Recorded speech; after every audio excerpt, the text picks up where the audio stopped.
평생을 시장 좌판에서 보낸 제 손은 투박하고 거칠었습니다.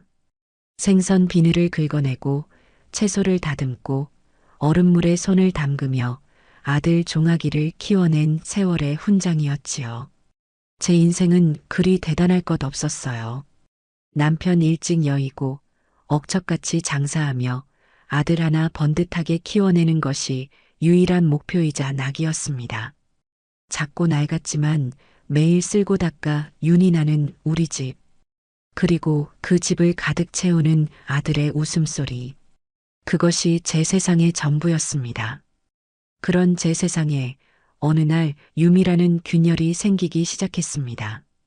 엄마, 주말에 인사시키고 싶은 사람이 있어. 수화기 너머로 들려오는 아들의 목소리는 조금 상기되어 있었어요. 몇 달 전부터 입에 침이 마르도록 칭찬하던 바로 그 여자, 유미를 드디어 제게 보여주겠다는 선언이었죠. 종아기는 유미가 얼마나 현명하고 아름다운지, 얼마나 자신을 잘 이해해 주는지에 대해 열변을 토하곤 했습니다. 제 아들의 마음을 온통 사로잡은 여자가 과연 어떤 사람일지 저는 설렘 반 걱정 반으로 주말을 기다렸습니다. 약속한 토요일 오후 벨이 울리고 문을 열자 눈이 부신 한 쌍이 서 있었습니다. 훤칠하게 잘생긴 제 아들 종아기와 그 옆에 인형처럼 서 있는 유미. 잡지 화보에서 막 튀어나온 것 같은 모습이었어요. 하얀 원피스는 그녀의 가녀린 몸매를 돋보이게 했고 은은한 향수 냄새가 코끝을 기분 좋게 간지렸습니다. 안녕하세요, 어머님. 말씀 많이 들었어요. 박유미입니다. 유미는 활짝 웃으며 제게 고개를 숙였습니다. 목소리마저 또랑또랑하고 예뻤어요. 저는 그저 흐뭇한 미소를 지으며 그녀를 맞이했습니다. 종아기가 저렇게 좋아서 어쩔 줄 몰라 하는 데는 다 이유가 있구나 싶었죠. 어서 와요. 밖이 덥지? 고생했네. 저는 그녀를 안으로 들이며 손을 내밀었습니다. 의뢰하는 인사치레였죠. 유미는 잠시 망설이는 듯 하더니 제 손을 가볍게 잡았다 놓았습니다. 그 짧은 순간 저는 강렬한 이질감을 느꼈습니다. 제 거친 손등 위로 느껴지는 그녀의 손은 놀랍도록 부드럽고 차가웠어요. 그리고 시선을 사로잡은 것은 열 손가락에 정교하게 박혀있는 반짝이는 보석들이었습니다. 손톱 하나하나가 마치 작은 예술 작품 같았죠. 평생 호미와 칼을 잡아온 제 손과는 너무나도 다른 물 한 방울 묻혀본 적 없을 것 같은 고운 손이었습니다. 어머님, 약소하지만 작은 선물이에요. 유미는 종아기가 들고 있던 커다란 난초 화분을 가리켰습니다. 보기에도 무척 비싸 보이는 서양란이었어요. 어머님, 댁 분위기와 잘 어울릴 것 같아서요. 난초가 집안을 고급스럽게 만들어주잖아요. 그녀는 상냥하게 말했지만 저는 그 말이 어쩐지 제 소박한 살림살이를 겨냥한 것처럼 들려 마음 한구석이 서늘해졌습니다. 종아기는 신이 나서 집 구석구석을 유미에게 소개하기 시작했습니다. 벽에 걸린 자신의 어린 시절 사진을 가리키며 자랑을 늘어놓았죠. 저는 과일을 깎아내오며 두 사람의 모습을 지켜보았습니다. 유미는 종아기의 말에 미소를 지으며 고개를 끄덕였지만 그녀의 시선은 사진이 아닌 다른 곳에 머물러 있었습니다. 낡은 브라운관 텔레비전, 천으로 덧댄 소파, 조금 빛바랜 벽지. 마치 값어치를 매기기라도 하는 듯 빠르고 건조하게 제 삶의 공간을 훑어내리는 시선이었습니다. 그 눈빛을 마주한 순간 저는 깨달았습니다. 그녀가 쓴가면 뒤에 숨겨진 차가운 계산을요. 하지만 애써 모른 척했습니다. 제 아들이 저토록 사랑하는 여자니까요. 며칠 지나지 않아 상견례 날짜가 잡혔습니다. 저는 평소 알고 지내던 음식이 정갈하고 맛있는 한정식집을 제안했어요. 그러자 유미에게서 바로 전화가 왔습니다.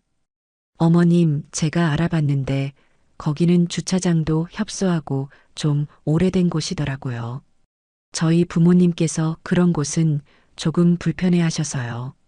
그녀의 목소리는 한없이 공손했지만 그 안에는 단호한 거절의 뜻이 담겨 있었어요. 그럼 유미 양이 생각한 곳이라도 있나? 네, 어머님. 호텔 레스토랑이 어떨까 싶어요. 조용하고 격식도 있고요. 이런 중요한 자리는 장소의 격도 무시 못하잖아요. 결국 상견례 장소는 유미의 뜻대로 시내 최고층 호텔의 스카이라운지에 있는 한정식 레스토랑으로 정해졌습니다. 약속 당일 저는 시장에서 가장 좋은 옷을 꺼내 입고 나섰지만 화려한 호텔 로비에 들어서는 순간부터 주눅이 들었습니다.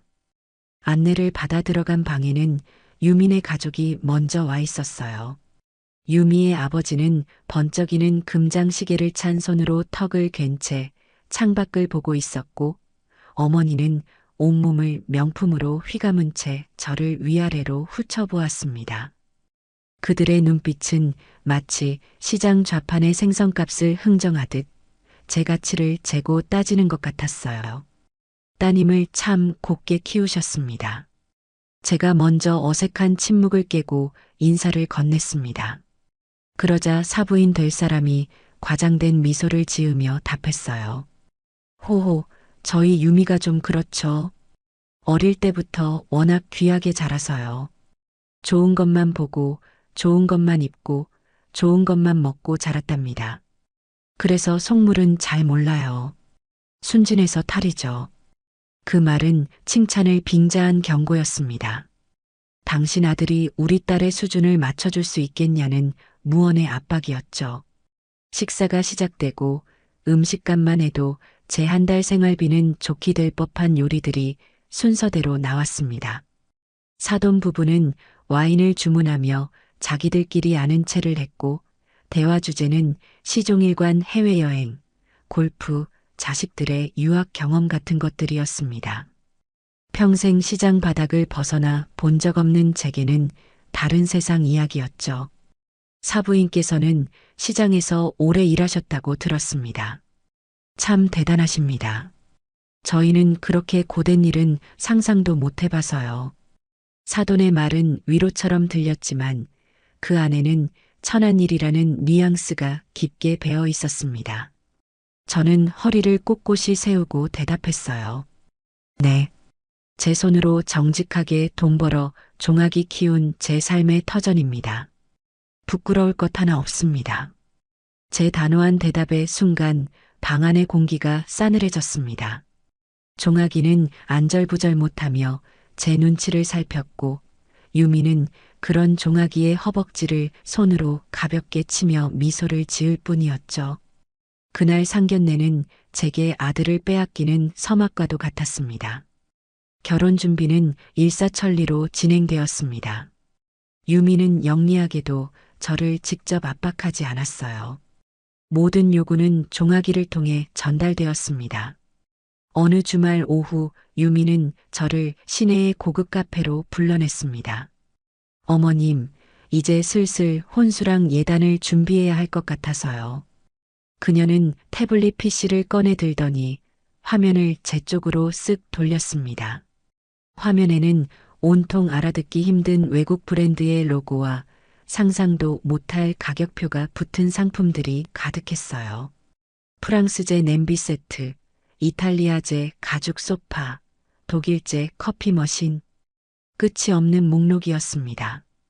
요즘 젊은 사람들은 다 이렇게 해요, 어머님.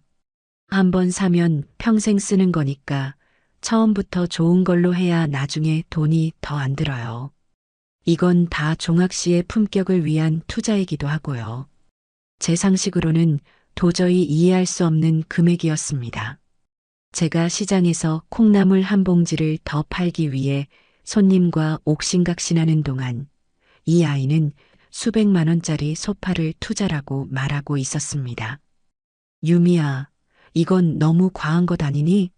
우리 형편에 맞춰서 꼭 필요한 것부터. 제 말이 채 끝나기도 전에 유미의 표정이 미세하게 굳었습니다. 어머님, 서운하네요. 제가 뭐 대단한 걸 바란 것도 아니잖아요. 종학 씨 친구들 집에 가보면 다 이 정도는 하고 살아요. 저희가 남들보다 못하게 시작하면 결국 무시당하는 건 종학 씨예요. 저는 그 꼴은 못 봐요. 그녀는 교묘하게 제 아들을 방패 삼아 제 죄책감을 자극했습니다.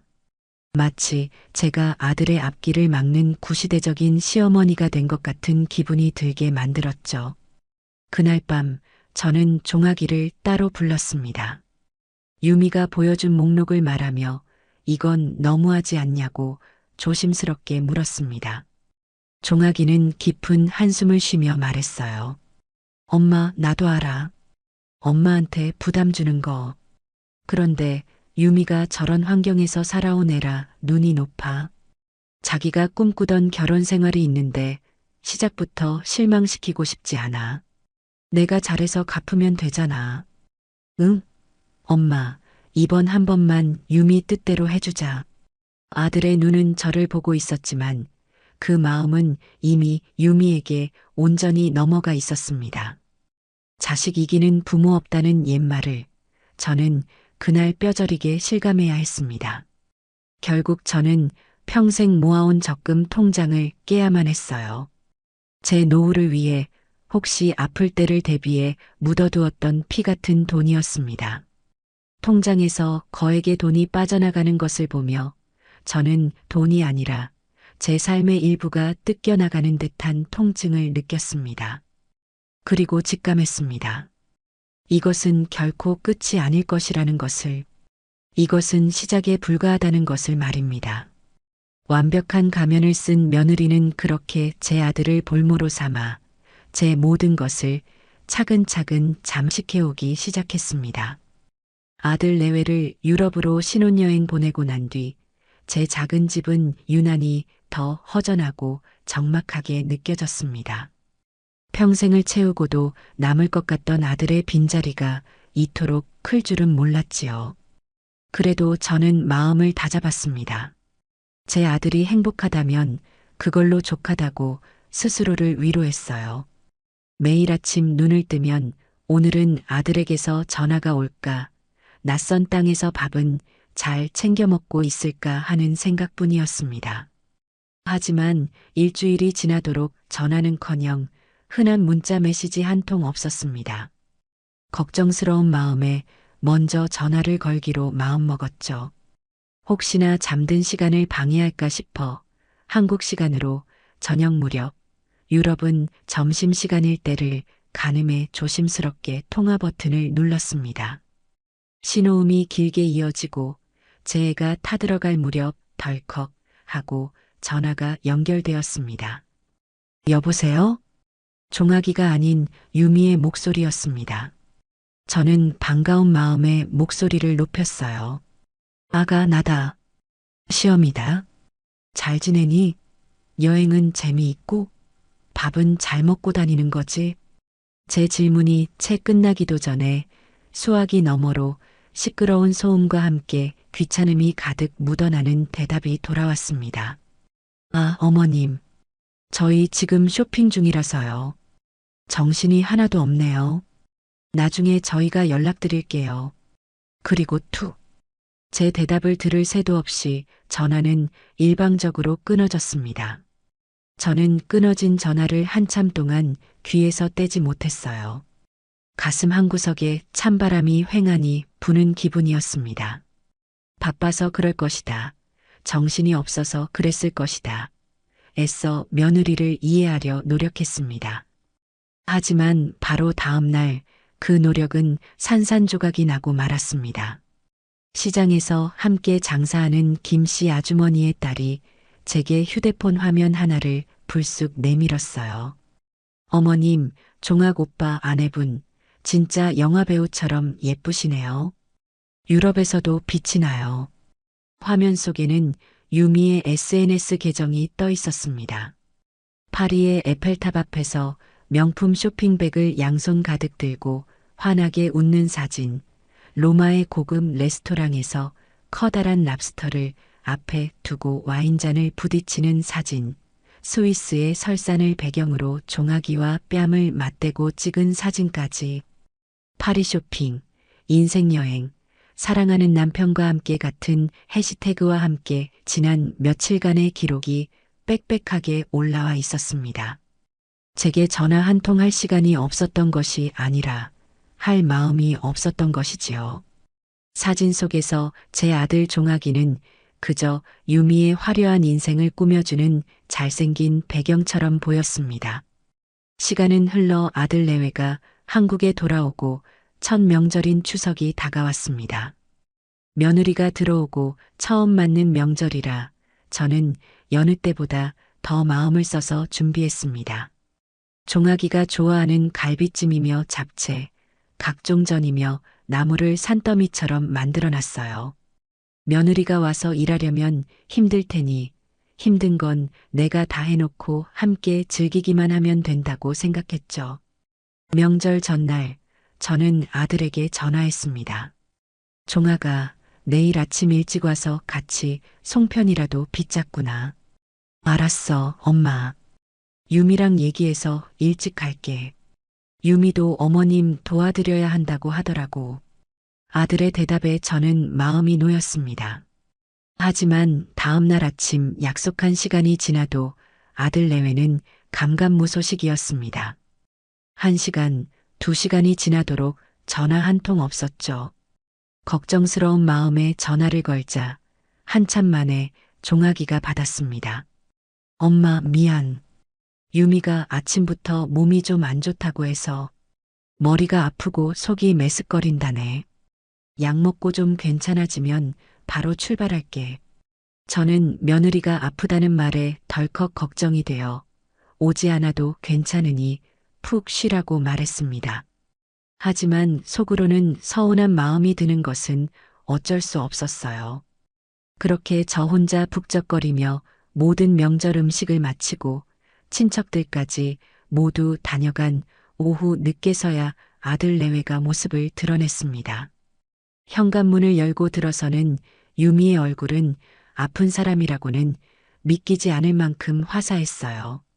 새로 산 듯한 고운 한복을 차려입고 머리부터 발끝까지 완벽하게 꾸민 모습이었습니다. 어머님, 늦어서 죄송해요. 제가 갑자기 몸이 안 좋아서요.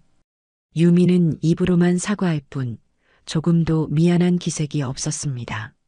그녀는 소파의 가장 편한 자리에 풀썩 주저앉더니 곧장 휴대폰을 꺼내 들고 두 손으로 무언가를 부지런히 두드리기 시작했습니다.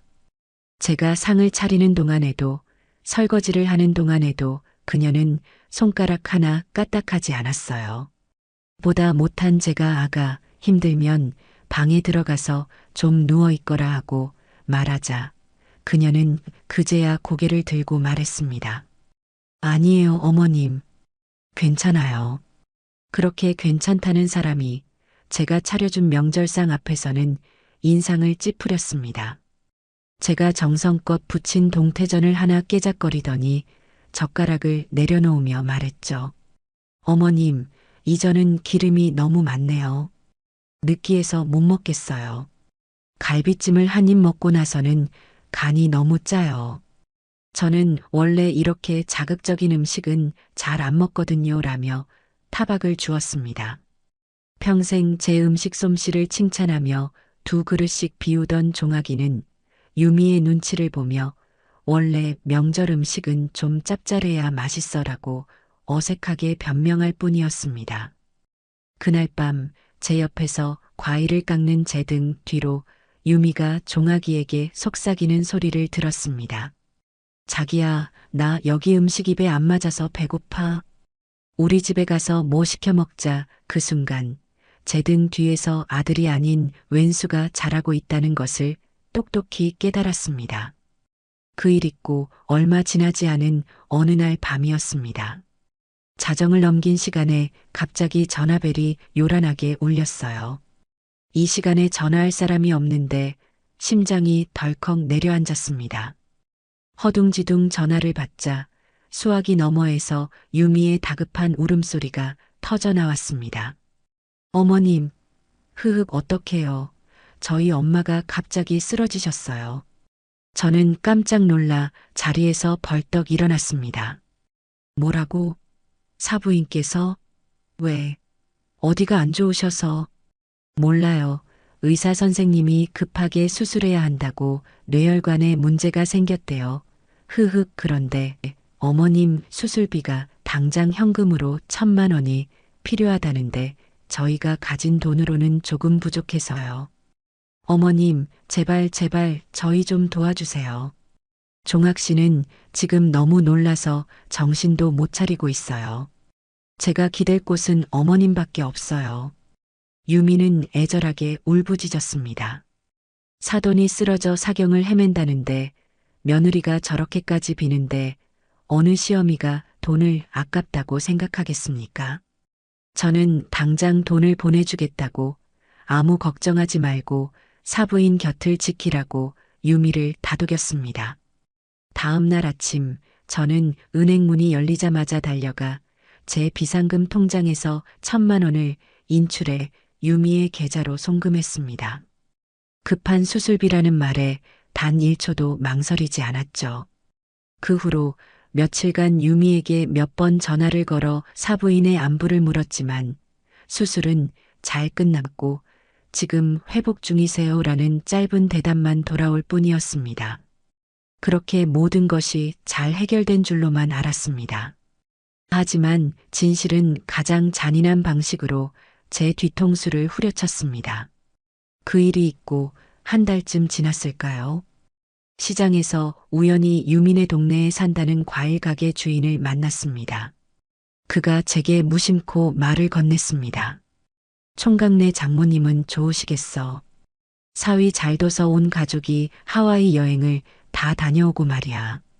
우리 딸내미가 며칠 전에 하와이 놀러 갔다가 우연히 식당에서 봤다는데 아주 그냥 입이 귀에 걸렸더래. 사위가 비행기부터 호텔까지 전부 예약해줬다고 동네방네 자랑을 하고 다닌다더만. 저는 그 자리에 얼어붙었습니다. 하와이 여행? 수술하고 회복 중이라던 사람이 설마 하는 마음에 날짜를 물었습니다. 제가 돈을 붙인 바로 그 주였습니다. 온몸의 피가 차갑게 식는 기분이었습니다. 저는 그 길로 집에 돌아와 예전에 김씨 아주머니 딸이 보여주었던 유미의 SNS를 찾아 들어갔습니다. 그리고 그곳에서 모든 진실을 마주해야 했죠. 가족여행, 엄마 케유 기념, 사랑해 우리 가족이라는 해시태그와 함께 하와이의 푸른 바다를 배경으로 활짝 웃고 있는 유미와 그녀의 가족들 사진이 올라와 있었습니다. 그 중심에는 아파서 쓰러졌다던 사부인이 누구보다 건강한 얼굴로 선글라스를 낀 채 서 있었습니다. 제가 피땀 흘려 번 돈, 사돈의 목숨값이라 믿었던 그 돈은 그들의 호화로운 휴가 비용으로 공중분해된 것이었습니다. 가면은 완전히 벗겨졌습니다. 그 뒤에 남은 것은 사람의 선의를 악랄하게 이용하는 탐욕스러운 괴물의 민낯뿐이었습니다. 며느리의 거짓말을 알게 된 후 저는 며칠 밤낮을 뜬 눈으로 세웠습니다. 배신감보다 더 저를 고통스럽게 만든 것은 이 사실을 알면서도 아들 종아기가 동조했다는 점이었어요. 저는 아들을 따로 불렀습니다. 더 이상 유미를 통하지 않고 제 아들과 직접 단판을 지어야겠다고 생각했습니다. 오랜만에 제 앞에 마주 앉은 아들의 얼굴은 어딘가 낯설었습니다. 종아가, 내 장모님 하와이 여행은 즐거우셨다더냐. 저는 일부러 담담하게 물었습니다. 제 질문에 종아기의 어깨가 움찔하는 것이 보였어요. 아들은 제 시선을 피하며 우물쭈물 변명을 늘어놓기 시작했습니다. 아, 엄마. 그게 유미가 전부 설명하려고 했어. 엄마가 오해한 거야. 수술이 생각보다 잘 돼서 의사 선생님이 좋은 공기 쐬고 오라고 권유하셨대. 그래서 회복 기념으로 간 여행 경비가 왜 어미의 피 같은 돈이어야 하지? 너는 알고 있었니? 처음부터 전부 다. 제 날카로운 목소리에 아들은 입을 굳게 다물었습니다. 그 침묵은 긍정보다 더 아픈 비수가 되어 제 가슴에 박혔습니다. 아들은 한참 만에야 고개를 떨군 채 작은 목소리로 말했습니다. 미안해, 엄마. 유미가 엄마한테는 비밀로 해달라고 했어. 엄마가 알면 속상해 하실 거라고. 기가 찼습니다. 제 속을 썩이는 장본인이 제 걱정을 핑계로 삼다니요. 더 화가 치민 것은 아들의 태도였습니다. 아들은 잘못을 빌기보다 유미를 감싸고 저를 설득하려 들었습니다. 엄마는 왜 그렇게 유미를 못 믿어? 유미가 아기가 있어서 그런 게 아니잖아. 자꾸 엄마가 이런 식으로 나오면 우리 부부 사이만 힘들어져. 제발 그냥 좀 넘어가 주면 안 돼? 그 순간 저는 깨달았습니다.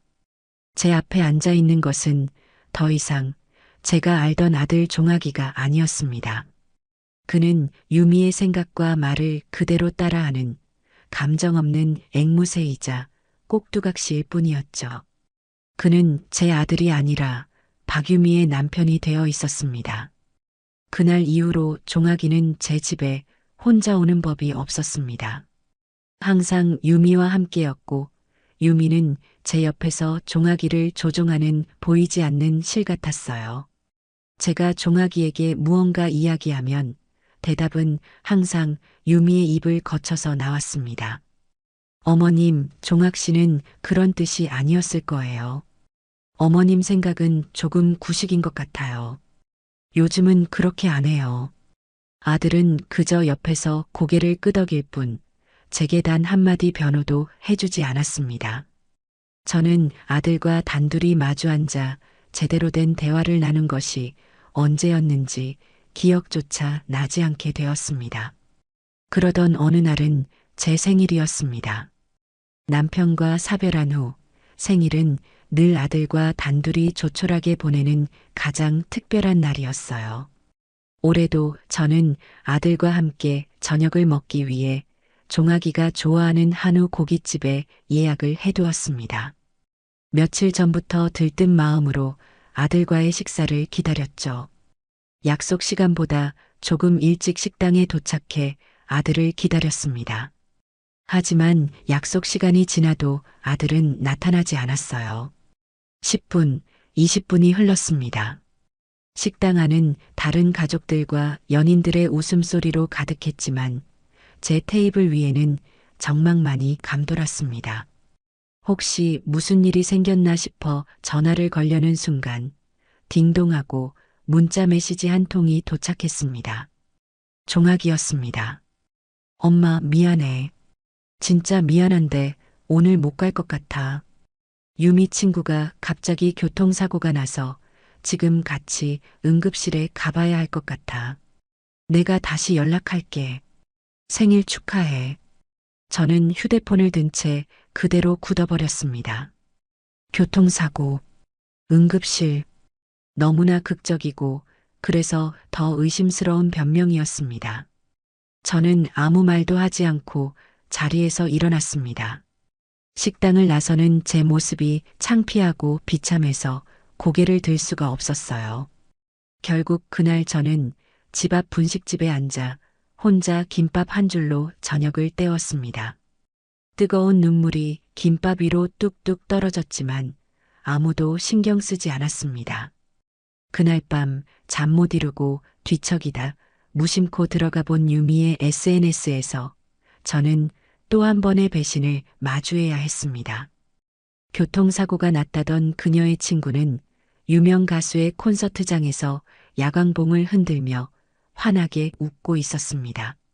그 사진 아래에는 유미가 단 댓글이 선명하게 달려 있었죠. 자기야, 오늘 진짜 최고였어. 스트레스 확 풀린다. 아, 그랬구나. 내 생일 저녁 식사는 며느리의 스트레스 해소보다 못한 가치였구나. 저는 그날 밤 아들을 완전히 잃어버렸다는 사실을 인정해야만 했습니다. 제 아들을 완전히 자기 소유로 만들었다고 확신한 유미의 탐욕은 이제 제 마지막 남은 노후 자금을 향하기 시작했습니다. 어느 날 몇 달 만에 처음으로 종아기가 혼자 저를 찾아왔습니다. 어색할 정도로 살갑게 굴며 어깨를 주무르는 아들의 모습에 저는 불길한 예감을 느꼈습니다. 아니나 다를까 아들은 한참을 뜸들이다 본론을 꺼냈습니다. 엄마, 내가 진짜 좋은 투자 정보를 하나 알게 됐는데 말이야. 아들은 유미의 친구 남편이 새로 시작하는 IT 사업에 대해 열변을 토했습니다. 이제 막 시작하는 스타트업인데 곧 대박이 날 거라고 투자하면 몇 배로 불려서 돌려줄 수 있다고 저를 설득하기 시작했습니다. 그래서 내가 뭘 해주면 되는데? 제 차가운 물음에 아들은 기다렸다는 듯 말했습니다. 엄마, 예전에 아버지가 남겨주신 그 땅 판 돈 아직 가지고 있지? 그걸로 투자를 좀 하는 게 어때? 내가 꼭 성공해서 엄마 호강시켜줄게. 응? 그 돈은 남편이 제게 남긴 마지막 유산이자 제 남은 생애 유일한 버팀목이었습니다. 아들은 그 사실을 누구보다 잘 알고 있었습니다. 저는 더 이상 듣고 있을 수가 없었습니다. 종아가, 그만해라. 그 돈은 안 된다. 내 아버지가 내게 남긴 돈이고 이건 내 마지막 보루다. 너도 알지 않느냐? 제 단호한 거절에 아들의 표정이 순식간에 일그러졌습니다. 아들의 입에서는 제가 평생 들어본 적 없는 가시 돋친 말들이 쏟아져 나왔습니다. 엄마는 왜 맨날 내 앞길을 막으려고만 해? 내가 잘 돼서 엄마 편하게 모시려는 거잖아. 이렇게 좋은 기회가 있는데 왜 몰라줘? 내가 이렇게 빌빌거리고 사는 거 유미 보기 창피하지도 않아? 아들의 절규는 제 가슴을 갈갈이 찢어 놓았습니다. 아들은 저를 위해서가 아니라 유미에게 떳떳한 남편이 되기 위해 제 마지막 남은 돈까지 탐내고 있었습니다. 저는 차갑게 대답했습니다. 너가 정녕 내 힘으로 성공하고 싶다면 내 능력으로 해라. 어미의 등골을 빼먹어서 하려는 성공은 성공이 아니라 패륜이다. 이 얘기는 다시는 꺼내지 마라. 그날 아들은 제게 등을 돌리고 집을 나섰습니다. 쾅 하고 닫히는 현관문 소리는 우리 모자 관계에 그어진 깊고 선명한 단절의 성과도 같았습니다. 저는 한참을 그 자리에 서서 텅 빈 집안에 홀로 남겨진 제 신세를 한탄해야 했습니다. 아들과의 꼴이 깊어진 채로 몇 달이 흘렀습니다. 그동안 종아기에게서는 연락 한 통 없었어요. 아마도 투자금을 내주지 않은 저에 대한 시위이자 유미의 등살에 못 이긴 결과일 테지요. 그러던 어느 날 유미에게서 전화가 왔습니다. 저와 다툰 이후로 처음 있는 일이었습니다. 그녀는 언제 그랬냐는 듯 살가운 목소리로 저녁 식사를 제안했습니다. 저는 아들 얼굴이라도 볼 겸 그 제안을 수락했습니다. 식사 장소는 또다시 비싼 레스토랑이었습니다. 그곳에서 유미는 작정한 듯 새로운 요구를 꺼내놓기 시작했습니다. 어머님, 요즘 종학 씨가 회사 일 때문에 기가 많이 죽어 있어요. 그런데 타고 다니는 차까지 낡고 초라하니까 더 위축되는 것 같아요. 그녀는 종아기가 타는 제가 몇 년 전 사준 국산 중고차를 가리키며 한숨을 쉬었습니다. 동기들은 벌써 다 번쩍이는 새 차로 바꿨는데 종학 씨만 구형차를 타고 다니니 회사에서도 무시당하는 것 같대요. 제가 다 속상해요. 종아기는 아내의 말에 아무런 반박도 하지 않고 그저 고개를 숙인 채 밥만 먹고 있었습니다. 유미의 진짜 속셈이 무엇인지 빤히 보였습니다. 그래서 새 차라도 한 대 사주면 좋겠다는 말이냐? 제 직설적인 물음에 유미는 기다렸다는 듯 얼굴에 화색을 띠며 말했습니다. 네, 어머님. 역시 어머님은 종학 씨 생각하는 마음이 남다르시다니까요. 이제 종학 씨도 회사에서 과장인데 그에 걸맞은 품위유지라는 게 있잖아요. 차가 사람의 얼굴이라는데 저 덜덜거리는 차는 좀 아니지 않아요? 그녀는 마치 시장에서 물건을 고르듯 미리 알아본 독일제 수입차의 카탈로그까지 꺼내 보였습니다. 가격을 보니 억소리가 절로 나왔습니다. 제 평생 만져보지도 못할 큰 돈이었습니다.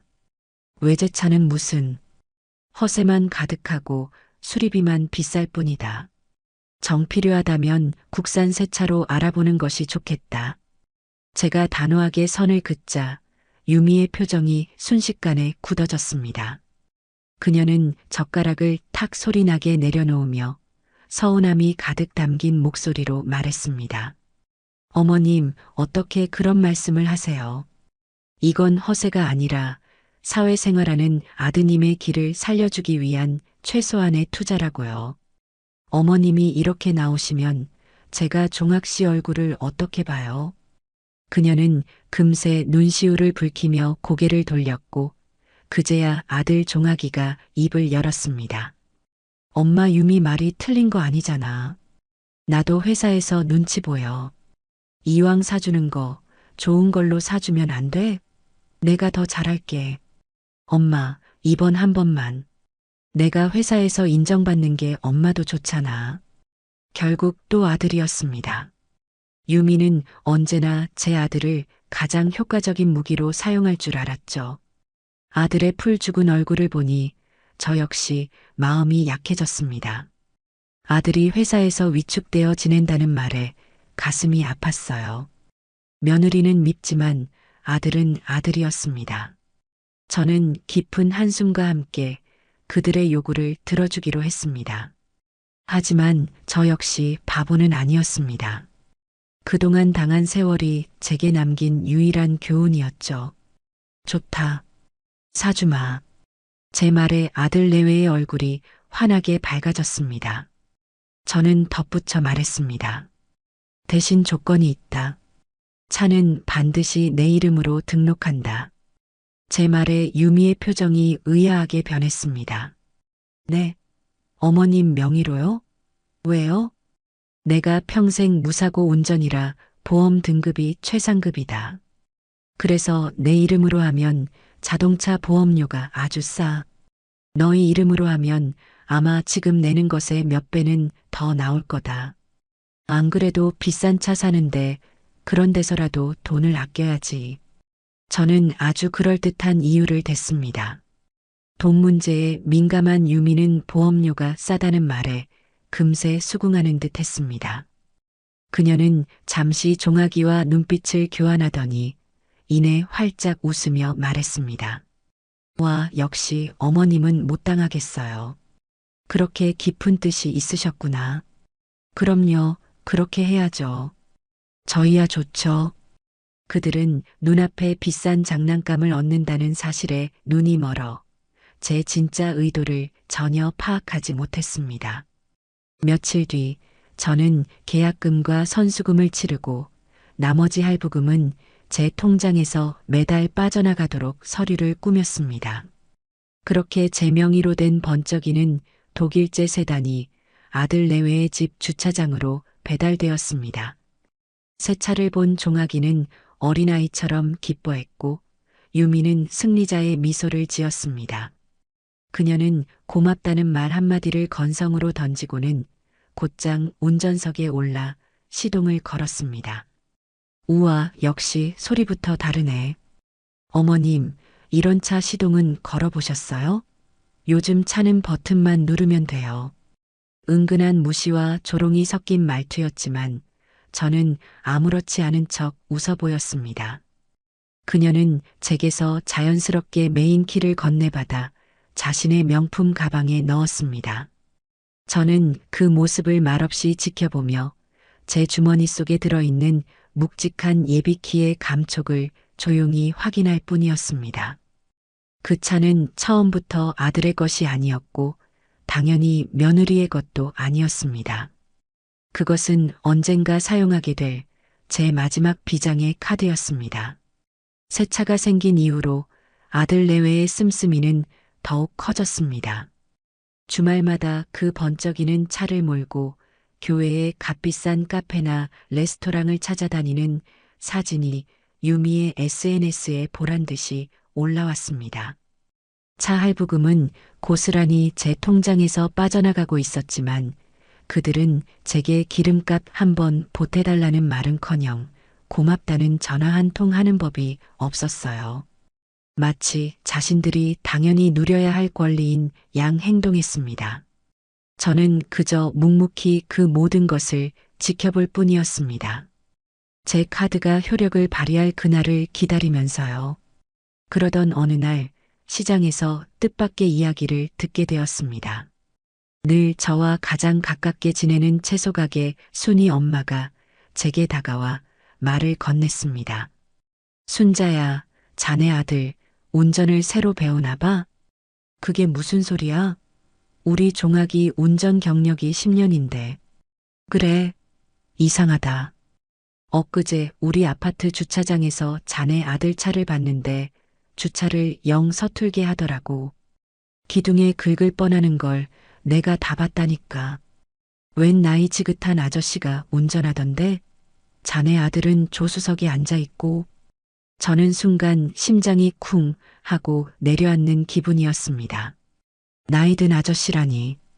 종아기가 운전 연수를 받을 리도 없고 제가 모르는 아는 어른이 있을 리도 없었습니다.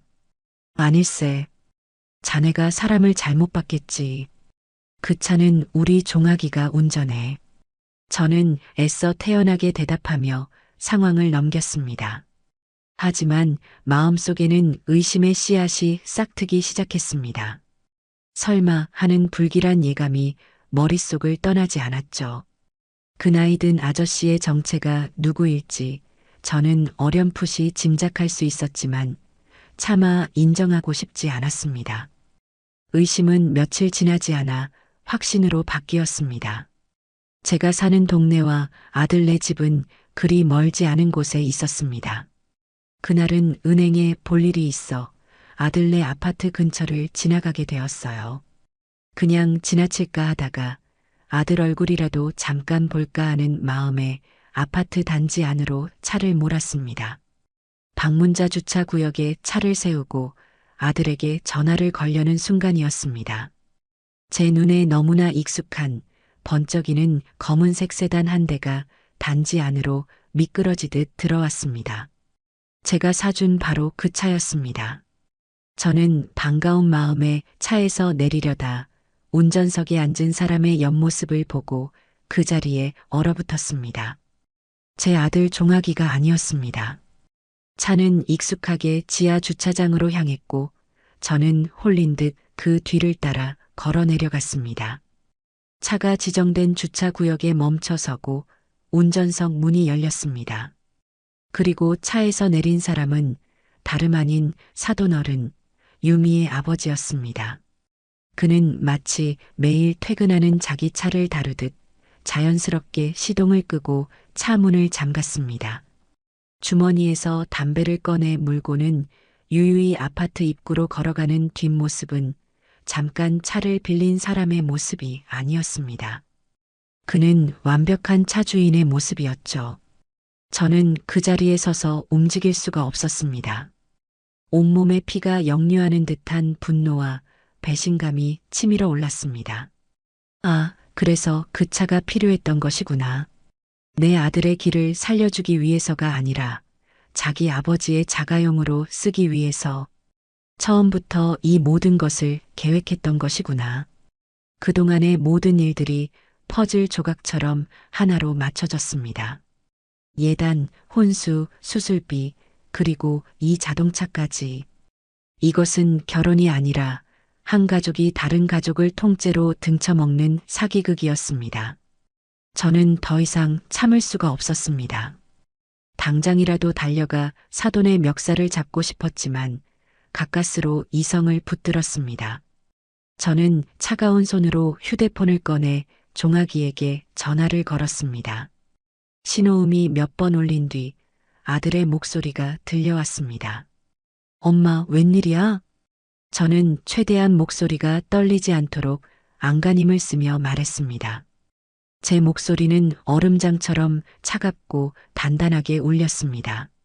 종아가, 묻고 싶은 게 있다. 지금 내 차 사돈어른이 운전해서 너희 집 주차장으로 들어가시는 걸 내 눈으로 똑똑히 봤다. 이게 대체 어떻게 된 일이니? 수화기 너머로 긴 침묵이 흘렀습니다. 아들이 당황해서 숨을 삼키는 소리가 제 귀에까지 선명하게 들렸습니다. 한참 만에 아들의 변명이 시작되었습니다. 아, 엄마, 그게 말이야.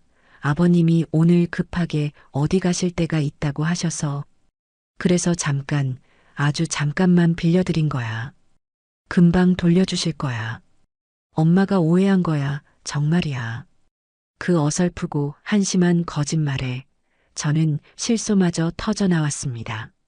오해? 내 두 눈으로 똑똑히 본 광경이 오해란 말인가. 아들은 저를 어머니가 아니라 쉽게 속여 넘길 수 있는 어수룩한 늙은이로 취급하고 있었습니다. 저는 더 이상 아들과 말을 섞고 싶지 않았습니다. 알겠다. 저는 그 한마디를 끝으로 전화를 끊어버렸습니다. 제 머릿속은 차갑게 식어갔고 심장은 분노로 뜨겁게 달아올랐습니다. 더 이상의 대화는 무의미했습니다. 더 이상의 인내도 필요 없었습니다. 이제는 행동으로 보여줄 때였습니다.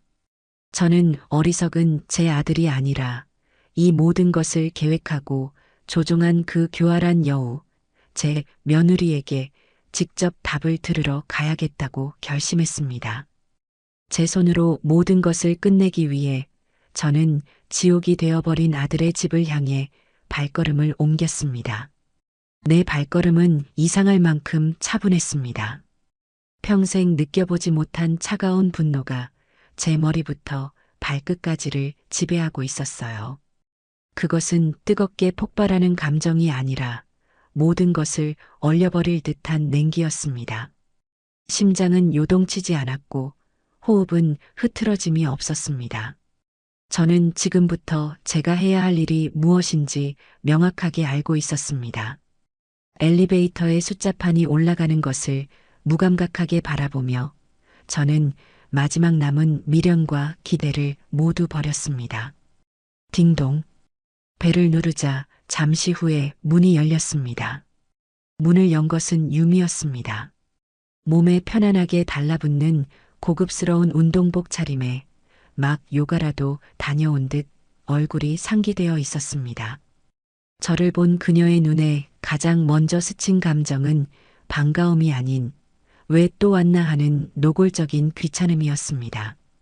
어머님? 이 시간에 웬일이세요? 연락도 없이. 그녀의 목소리에는 가시가 박혀 있었습니다. 저는 대답 대신 그녀를 지나쳐 거실 안으로 성큼 들어섰습니다. 제 멋대로 들어온 시어미의 행동에 유미의 미간이 좁혀졌지만 저는 아랑곳하지 않았습니다. 거실은 온통 제가 피땀으로 사들인 것들로 번쩍이고 있었습니다. 수백만 원짜리 이탈리아제 소파, 벽면을 가득 채운 대형 텔레비전, 반짝이는 대리석 식탁. 이 모든 것이 저를 조롱하는 것만 같았습니다. 저는 그 모든 것들을 천천히 둘러본 후 거실 중앙에 서서 유미를 향해 돌아섰습니다. 아가, 이리 와서 앉아보거라. 내가 너에게 꼭 묻고 싶은 것이 있다. 제 목소리는 낮고 조용했지만 그 안에는 서슬퍼런 기운이 감돌고 있었습니다. 유미는 무언가 심상치 않은 분위기를 감지했는지 마지못해 소파 끝에 걸터 앉았습니다. 팔짱을 낀 채 저를 삐딱하게 올려다보는 시선은 여전히 오만하기 짝이 없었죠. 저는 그녀의 눈을 똑바로 마주하며 준비해온 질문을 던졌습니다. 내가 분명히 말했을 텐데. 그 차는 내 아들, 종학이 타라고 사준 내 명의의 차다. 그런데 왜 내 아버지가 그 차를 마치 자기 개인 자가용처럼 매일같이 쓰고 있는 거지? 제 말이 끝나자 유미는 잠시 제 얼굴을 쳐다보더니 이내 피식하고 코웃음을 쳤습니다. 그 짧은 웃음소리는 제 남은 이성의 끈을 위협하는 소리였습니다. 어머님, 지금 제정신이세요? 그 한마디는 시작에 불과했습니다. 그녀의 완벽했던 가면이 산산조각 나고 그 뒤에 숨어있던 추악하고 악랄한 본성이 고스란히 드러나기 시작했습니다. 그 차, 명의만 어머님 앞으로 되어 있을 뿐이지 사실상 우리 차예요. 장인어른이 사위차 좀 탈 수도 있는 거지. 그걸 가지고 지금 여기까지 쫓아와서 따지시는 거예요? 그렇게 돈 몇 푼이 아까우세요? 그녀는 자리에서 벌떡 일어나 제 코앞까지 다가와 소리치기 시작했습니다. 그녀의 입에서는 제가 평생 들어보지도 상상해보지도 못한 도끼 서린 말들이 뱀처럼 쏟아져 나왔습니다. 늙으면 곱게 늙을 것이지. 왜 이렇게 구질구질하고 추하게 구세요? 평생 시장 바닥에서 돈 몇 푼에 벌벌 떨며 구른 억척스러움이 여기서 나오네요. 그러니까 종학 씨가 엄마한테 질려서 나한테 오는 거 아니겠어요? 아들 인생 좀 그만 좀 먹고 이제 없는 사람처럼 좀 사세요. 저는 아무런 대꾸도 하지 않았습니다.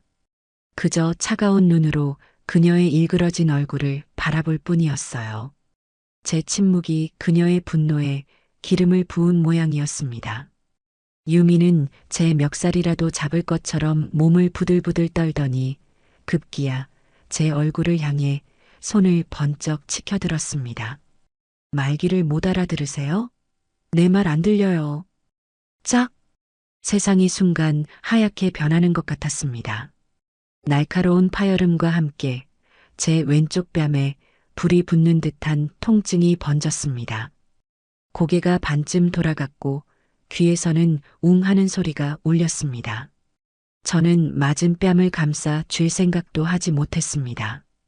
그저 천천히 고개를 돌려 숨을 씩씩 몰아쉬며 저를 노려보는 며느리의 얼굴을 바라보았습니다. 슬프지 않았습니다. 아프지도 않았습니다. 그 순간 제 안에서 무언가 아주 단단하고 중요한 것이 툭 하고 끊어져 나가는 소리가 들렸습니다. 아들에 대한 마지막 모정, 며느리에 대한 최소한의 의무감, 가족이라는 이름으로 참아왔던 마지막 인내심. 그 모든 것이었습니다. 유미는 제 뺨을 때린 것이 아니었습니다. 그녀는 제 아들을 낳고 키우고 뒷바라지해온 제 60년 인생 전부를 후려친 것이었습니다. 뺨을 맞은 순간의 충격은 순식간에 사라지고 그 자리에는 섬뜩할 만큼 차가운 평온이 찾아왔습니다. 제 머릿속은 놀랍도록 맑아졌고 앞으로 제가 해야 할 일들이 영화의 한 장면처럼 선명하게 그려졌습니다. 저는 숨을 헐떡이며 저를 노려보는 유미를 잠시 바라보다가 천천히 거실을 다시 한번 둘러보았습니다. 내 돈으로 산 소파, 내 돈으로 산 텔레비전, 내 돈으로 산 커튼, 내 돈으로 산 장식장. 이 모든 것이 이제는 저를 향한 모욕의 증거물처럼 보였습니다. 유미는 자신의 행동에 스스로도 놀랐는지 아니면 저의 반응 없는 모습에 당황했는지 잠시 주춤거렸습니다. 뭘 봐요? 사람을 이렇게까지 화나게 만든 건 어머님이잖아요. 그녀는 끝까지 자신의 잘못을 인정하지 않았습니다. 저는 그녀의 말을 더 이상 듣지 않았습니다. 제 눈에 들어온 것은 현관 옆에 세워져 있던 골프 가방이었습니다. 그건 역시 종아기의 품위유지를 위해 제가 사준 것이었죠. 저는 아무 말 없이 그쪽으로 걸어갔습니다. 그리고 지퍼를 열어 가장 단단하고 묵직해 보이는 드라이버를 하나 꺼내 들었습니다. 쇠로 된 헤드가 손안에서 묵직하게 느껴졌습니다. 어머님, 지금 뭐 하시는 거예요? 유미의 목소리가 당황으로 떨리기 시작했습니다. 저는 그녀에게 대답하는 대신 거실벽의 절반을 차지하고 있던 85인치 대형 텔레비전을 향해 몸을 돌렸습니다. 그리고 쥐고 있던 골프채를 힘껏 휘둘렀습니다. 콰직! 엄청난 파열음과 함께 검은 화면이 거미줄처럼 갈라지며 안으로 폭삭 주저앉았습니다. 유미의 입에서 터져나온 비명은 제 귀에 들리지 않았습니다. 저는 멈추지 않았습니다. 텔레비전 옆에 있던 유미가 유럽에서 사왔다며 자랑하던 비싼 크리스털 화병을 향해 다시 골프채를 휘둘렀습니다. 쨍그랑 하는 요란한 소리와 함께 화병은 수백 개의 조각이 되어 바닥으로 쏟아져 내렸습니다. 다음 목표는 유리로 된 거실 테이블이었습니다. 쾅, 쾅. 두 번의 강타에 강화유리는 굉음을 내며 박살이 났습니다. 저는 부서진 테이블 위로 올라가 장식장 안에 있던 양주들을 꺼내 들었습니다. 그리고 뚜껑을 열어 유미가 애지중지하던 하얀색 이탈리아제 소파 위로 남김없이 쏟아부었습니다. 진한 위스키와 와인이 하얀 가죽을 더럽히며 흘러내리는 광경을 저는 무표정하게 바라보았습니다. 안 돼. 미쳤어요? 지금 뭐 하는 짓이에요? 멈춰요. 유미는 제게 달려들어 팔을 붙잡았지만 평생을 일하며 단련된 제 힘을 당해낼 수는 없었습니다. 저는 그녀를 가볍게 뿌리치고 이번에는 안방으로 향했습니다.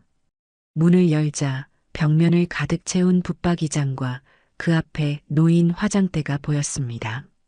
화장대 위에는 수십 개의 값비싼 화장품들이 즐비하게 늘어서 있었고 옷장 안에는 명품 로고가 선명한 가방들이 줄지어 앉아 있었습니다. 저는 주방으로 가 가장 큰 가위를 들고 돌아왔습니다. 그리고 유미가 비명을 지르며 지켜보는 앞에서 그녀가 가장 아끼던 명품 가방의 손잡이부터 차례대로 잘라나가기 시작했습니다. 가죽이 서걱하고 잘려나가는 소리는 제게는 파괴의 소음이 아니라 정의를 실현하는 교향곡처럼 들렸습니다. 가방을 모두 못 쓰게 만든 후 저는 냉장고로 가 김치통과 고추장통을 들고 나왔습니다. 그리고 그것들을 유미의 하얀색 카펫과 그녀가 아끼는 실크 블라우스 위로 아낌없이 쏟아부었습니다. 온 집안은 순식간에 쓰레기장을 방불케 하는 지옥으로 변했습니다. 부서진 가구와 유리 조각, 술과 음식물 쓰레기가 뒤엉켜 발 디딜 틈조차 없었습니다. 유미는 그 한가운데에 주저앉아 넋이 나간 사람처럼 울부짖고 있었습니다. 저는 골프채를 바닥에 던져버리고 마지막으로 현관으로 향했습니다. 그곳의 작은 탁자 위에는 유미가 아무렇게나 던져놓은 자동차 키가 놓여 있었습니다. 저는 그것을 집어들었습니다. 그리고 제 주머니에 깊숙이 넣어두었던 예비키를 꺼내 보였습니다. 두 개의 키를 손에 쥔 채 저는 망연자실하게 앉아있는 유미를 내려다보았습니다. 똑똑히 들어라. 이 집에 있는 모든 것은 내 피 같은 돈으로 산 것이었고 저 차 역시 내 것이다. 저는 얼음처럼 차가운 목소리로 말했습니다. 너는 처음부터 아무것도 아니었고 가진 것도 없었다. 이제 너가 그토록 자랑하던 모든 것들이 사라졌으니 원래의 내 모습으로 돌아가거라. 저는 그 말을 끝으로 뒤도 돌아보지 않고 집을 나섰습니다. 등 뒤에서 유미의 저주 섞인 울음소리가 들려왔지만 제 발걸음을 멈추지는 못했습니다. 지하 주차장으로 내려가 제 명의로 된 그 번쩍이는 차의 문을 열었습니다. 시동을 걸자 억압되었던 제 분노가 처음으로 눈물이 되어 터져 나왔습니다. 저는 흐르는 눈물을 닦지도 않은 채 엑셀을 밟아 그 지옥 같은 아파트를 빠져나왔습니다. 심판은 이제 막 시작되었을 뿐이었습니다. 집에 도착하자마자 저는 뺨에 뜨거운 물수건을 올려놓았습니다. 거울을 보니 왼쪽 뺨이 벌겋게 부어오르기 시작해 시퍼런 멍으로 변해가고 있었습니다. 그 멍을 보고 있자니 집을 부수던 순간의 광기는 사라지고 다시 차가운 이성이 돌아왔습니다. 아니나 다를까 휴대폰이 미친 듯이 울리기 시작했습니다. 발신자는 종학이었습니다. 엉망이 된 집을 보고 유미가 남편에게 전화를 건 것이 분명했습니다. 저는 심호흡을 한 번 한 뒤 전화를 받았습니다. 엄마, 지금 집에 무슨 짓을 한 거야? 유미가 전화해서 울고불고 난리가 났어. 집을 다 부쉈다고. 아들의 목소리는 당황과 분노로 격앙되어 있었습니다. 저는 그 말을 차갑게 끊었습니다. 내 마누라가 내 뺨을 쳤다. 제 목소리는 감정 한 점 없이 메말라 있었습니다. 수화기 너머로 순간 정적이 흘렀습니다. 아들은 아마 제 말을 이해하지 못했거나 믿고 싶지 않았을 겁니다. 저는 그에게 생각할 시간을 주지 않았습니다. 나는 내 집을 부쉈고 내 마누라는 내 얼굴을 쳤다. 저는 사실을 나열하듯 건조하게 말했습니다. 이제 너가 선택할 차례다.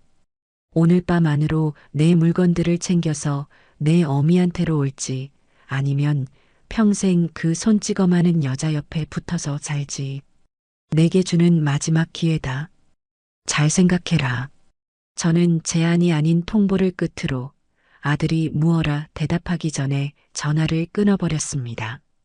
그리고 곧장 휴대폰 전원을 꺼버렸어요. 더 이상 아들의 변명이나 유미의 거짓말을 들어줄 마음이 없었습니다. 저는 잠시 앉아 마음을 가다듬은 뒤 다음 행동에 들어갔습니다. 이것은 감정적인 싸움이 아니었습니다. 철저히 계산된 전쟁이어야 했죠. 저는 서랍 깊숙한 곳에 보관해 두었던 수첩을 꺼냈습니다.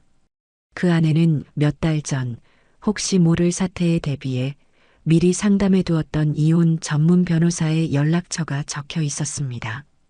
저는 망설임 없이 그 번호를 눌렀습니다.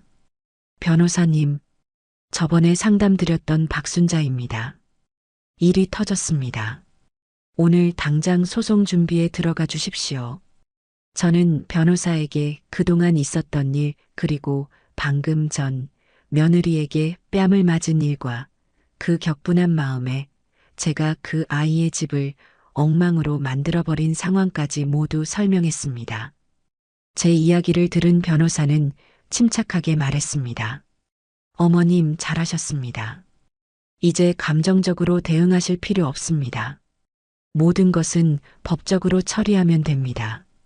우선 며느님을 상대로 한 이혼 소송과 함께 그동안 기망행위로 편취당한 재산에 대한 반환 청구 소송을 시작하겠습니다.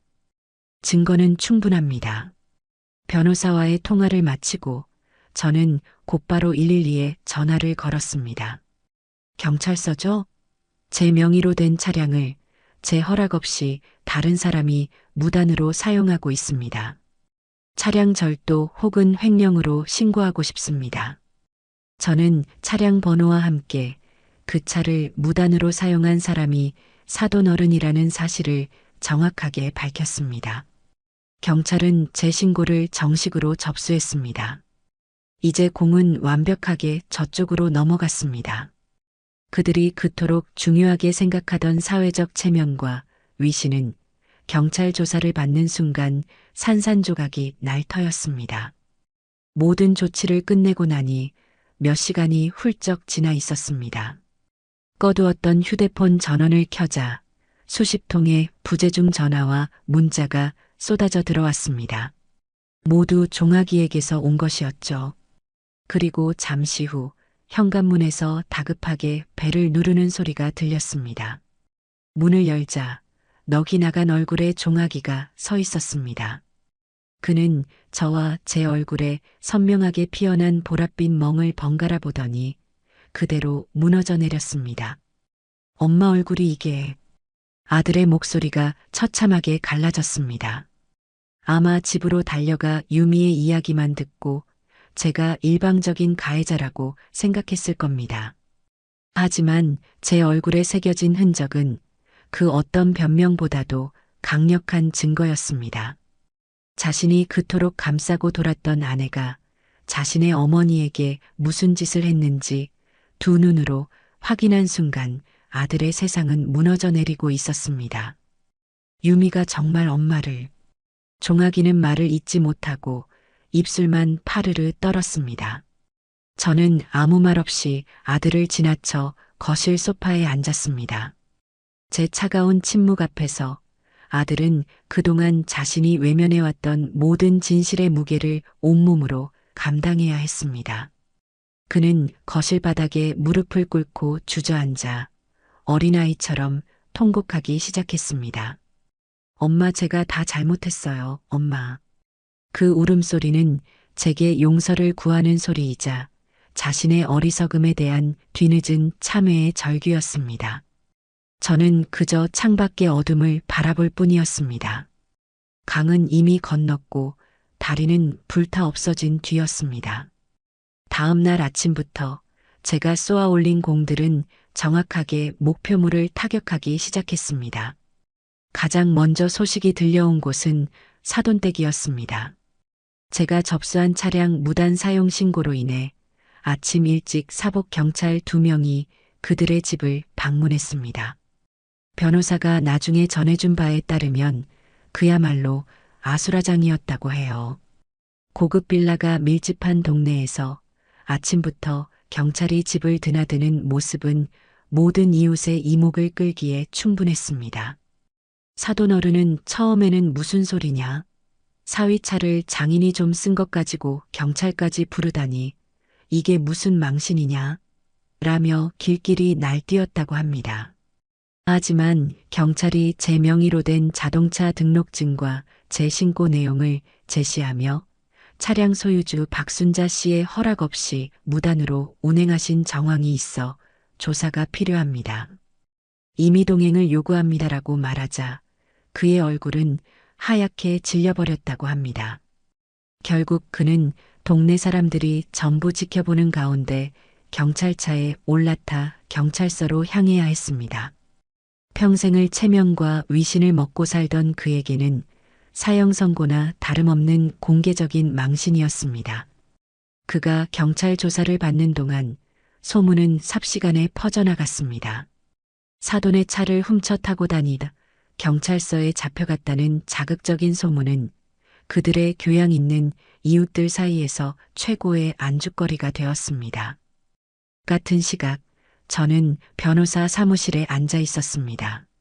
제 앞에는 그동안 제가 아들 내외에게 건넨 모든 돈의 기록이 서류로 정리되어 있었습니다. 결혼 준비 당시 건넨 억대의 예단비와 혼수 비용의 계좌, 이체 내역, 유미에게 속아서 보내준 사부인 수술비 1,000만 원의 입금 기록, 그리고 자동차를 사기 위해 지불한 선수금과 매달 제 통장에서 빠져나간 할부금 내역까지 모든 것이 날짜와 금액까지 정확하게 기록되어 있었습니다. 변호사는 특히 수술비 부분에 주목했습니다. 어머님, 이것은 완벽한 사기죄에 해당될 수 있습니다. 저희가 유미 씨와 그 가족의 출입국 기록을 조회해 보니 어머님께서 돈을 송금하신 날짜와 그들의 하와이 여행 출국 날짜가 정확히 일치합니다. 이것만으로도 기망행위가 명백하게 입증됩니다. 변호사는 서류들을 정리하며 자신감 있게 말했습니다. 이혼 소송 시 유책 배우자는 유미 씨에게 명백하게 있으며 재산 분할은커녕 어머님께 끼친 정신적, 물질적 손해를 모두 배상해야 할 겁니다. 아마 빈손으로 쫓겨나는 수준이 아닐 겁니다. 빚을 지고 나가게 될 수도 있습니다. 저는 그저 묵묵히 고개를 끄덕였습니다. 이제는 동정심도 연민도 남아있지 않았습니다. 그들이 저지른 죄에 대한 대가를 법의 이름으로 정확하게 치르게 하고 싶을 뿐이었습니다. 그날 오후 집으로 돌아오자 종아기가 있었습니다. 뜬 눈으로 밤을 새운 듯 아들의 얼굴은 말이 아니었습니다. 그는 제 앞에 무릎을 꿇은 채 그동안 있었던 모든 일들을 남김없이 털어놓기 시작했습니다. 그것은 변명이 아니라 처절한 고해성사였습니다. 엄마, 처음에는 정말 사랑해서 그랬어. 유미가 원하는 건 뭐든 다 해주고 싶었어. 그런데 어느 순간부터 이상하다는 걸 느꼈어. 엄마가 사준 혼수를 받고도 고마워하기는커녕 친구들 것과 비교하며 투덜거렸어. 엄마가 해준 음식을 타박하고 엄마를 무시하는 말을 할 때마다 내가 중간에서 막았어야 했는데 나는 유미랑 싸우는 게 무서워서 그냥 엄마를 외면했어. 아들은 울먹이며 말을 이어갔습니다. 하와이 여행권도 나는 처음부터 알고 있었어. 유미가 엄마한테 수술비라고 거짓말하자고 했을 때 그러면 안 된다고 말렸어야 했는데 유미가 어머님은 어차피 종학 씨밖에 없어서 다 해줄 거다. 나중에 잘해드리면 된다고 말하는데 거기에 넘어가 버렸어. 내가 쓰레기 같은 놈이야, 엄마. 아들은 자신의 나약함과 어리석음을 남김없이 고백했습니다. 유미가 어떻게 자신을 가스라이팅 했는지, 어떻게 자신을 엄마와 이간질했는지, 어떻게 사사건건 돈 문제로 자신을 압박했는지, 그동안 골마 터졌던 모든 상처를 제 앞에 다 쏟아냈습니다. 차 문제도 유미 아버지가 자기 차는 오래돼서 창피하다고 우리 차를 같이 쓰자고 했을 때 내가 안 된다고 잘랐어야 했어. 그런데 유미가 우리 아빠가 사위차 좀 타는 게 뭐 어때서 그러냐. 쪼잔하게 굴지 말라고 화를 내는데 거기서 또 져버렸어. 그래서 매일같이 우리 차를 자기 출퇴근용으로 쓰는 걸 알면서도 엄마한테는 거짓말을 했어. 엄마, 내가 다 망쳤어. 내가 엄마랑 우리 가정을 다 망친 놈이야. 아들은 바닥에 엎드려 오열했습니다. 저는 말없이 아들의 등을 내려다보았습니다. 아들을 용서할 수 있을지는 아직 알 수 없었습니다. 하지만 한 가지는 분명했습니다. 제 아들은 이제라도 괴물의 소나기에서 벗어나 다시 제자리로 돌아오려 하고 있었습니다. 거짓으로 쌓아 올린 성은 무너지기 시작했고 그 폐허 속에서 우리는 모든 것을 처음부터 다시 시작해야 했습니다. 저는 아들에게 말했습니다. 일어나거라. 그리고 너가 저지른 일들을 내 손으로 직접 바로잡아라. 그게 너가 내 어미에게 그리고 내 자신에게 할 수 있는 유일한 속죄다. 아들은 눈물 젖은 얼굴로 저를 보며 결심이 선 듯 힘겹게 고개를 끄덕였습니다. 거짓의 시대는 그렇게 막을 내리고 있었습니다. 아들의 고해성사가 끝난 뒤 우리 집에는 며칠간 무거운 침묵이 흘렀습니다. 하지만 그것은 이전의 어색하고 불편한 침묵이 아니었어요. 모든 거짓이 허물어진 자리에서 비로소 진실을 마주할 용기를 얻은 부모와 자식 간의 엄숙한 침묵이었습니다. 아들은 변호사 사무실을 몇 번 더 드나들었고 그때마다 그의 얼굴에서는 나약함이 지워지고 단단한 결의가 새겨졌습니다. 마침내 모든 준비가 끝난 날 아침, 종아기는 그 어느 때보다 단호하고 결연한 표정으로 제 앞에 섰습니다. 그의 손에는 얇지만 한 사람의 인생을 끝장낼 천근만근의 무게를 담은 법원 서류 봉투가 들려 있었습니다. 저는 아침상을 차리며 밥 한 술을 뜨는 아들의 등을 말없이 바라보았습니다. 숟가락을 드는 손길은 무거웠지만 흔들림은 없었어요. 저는 밥그릇 위에 김치 한 점을 올려주며 나지막이 말했습니다. 종아가, 가서 변명도 듣지 말고 동정심도 갖지 마라. 그저 너가 해야 할 일을 하고 내 인생을 되찾아오너라. 아들은 말없이 고개를 끄덕였습니다. 그날 저녁 집으로 돌아온 아들은 몹시 지쳐 보였지만 눈빛만은 이상할 정도로 차분하고 후련해 보였습니다. 그는 식탁에 마주 앉아 오늘 있었던 모든 일을 제게 담담하게 이야기해 주었습니다. 종아기는 유미에게 연락해 그녀가 좋아하던 호텔 라운지에서 만났다고 합니다. 이혼 서류를 준비하는 줄은 꿈에도 몰랐던 유미는 종아기가 마침내 백기를 들고 자신에게 용서를 빌러 온 것이라 확신했다고 해요. 그녀는 다리를 꼬고 앉아 여전히 자신이 상황의 주도권을 쥐고 있다고 믿으며 오만한 태도로 종아기를 맞았다고 합니다. 꼴을 보아하니 이제라도 정신 차린 모양이네. 내가 생각 좀 해봤는데 다시 합쳐줄 수도 있어. 대신 조건이 몇 개 있어. 그녀는 손가락을 꼽아가며 자신의 요구사항을 늘어놓기 시작했다고 합니다. 첫째, 당신 엄마랑 연 끊겠다는 각서부터 써. 다시는 찾아가지도 연락하지도 않겠다고. 둘째, 그 망가진 집, 당신 돈으로 내가 원하는 최고급 자재로 원상복구해놔. 셋째, 내가 그동안 받은 정신적 충격이 어마어마하니까 피해 보상으로 저기 백화점 신상 명품백 하나 사와. 그럼 내가 당신을 용서하고 다시 아내로 살아주는 거 한번 생각해 볼게. 그 말을 듣는 순간 종아기는 그동안 자신이 얼마나 끔찍한 괴물과 함께 살아왔는지 다시 한번 똑똑히 깨달았다고 했습니다. 자신의 어머니 뺨을 때리고 온갖 거짓말로 가족을 기만한 여자가 조금의 반성도 없이 오히려 더 큰 것을 요구하는 그 모습에 마지막 남은 일말의 미련마저 완전히 사라졌다고 해요. 아들은 아무 말 없이 준비해간 이혼 소송장과 증거자료 목록이 담긴 서류 봉투를 테이블 위로 내밀었습니다. 서류를 본 유미의 얼굴은 처음에는 어리둥절함으로, 다음에는 경악으로, 그리고 마지막에는 통제할 수 없는 분노로 시뻘게 변해갔다고 합니다. 뭐야, 이거. 이혼? 너가 지금 감히 나랑 이혼을 하겠다고? 제정신이야, 이종학. 그래, 이혼하자. 그리고 너가 말한 그 조건들, 아주 웃기는 소리라는 것도 알려주지. 종학이는 이전처럼 위축되거나 변명하지 않았습니다. 그는 차가운 눈으로 유미를 똑바로 바라보며 그녀의 말을 하나하나 되받아쳤다고 합니다.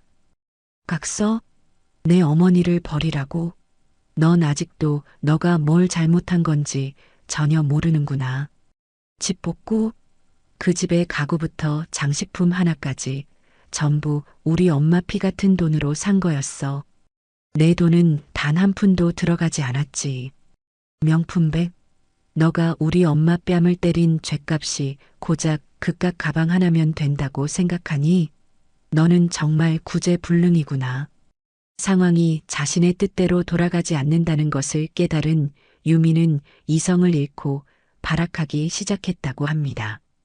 그녀는 서류를 갈기갈기 찢어 종아기의 얼굴에 던지고 테이블 위에 있던 물컵을 집어들어 아들의 얼굴에 그대로 끼얹었습니다.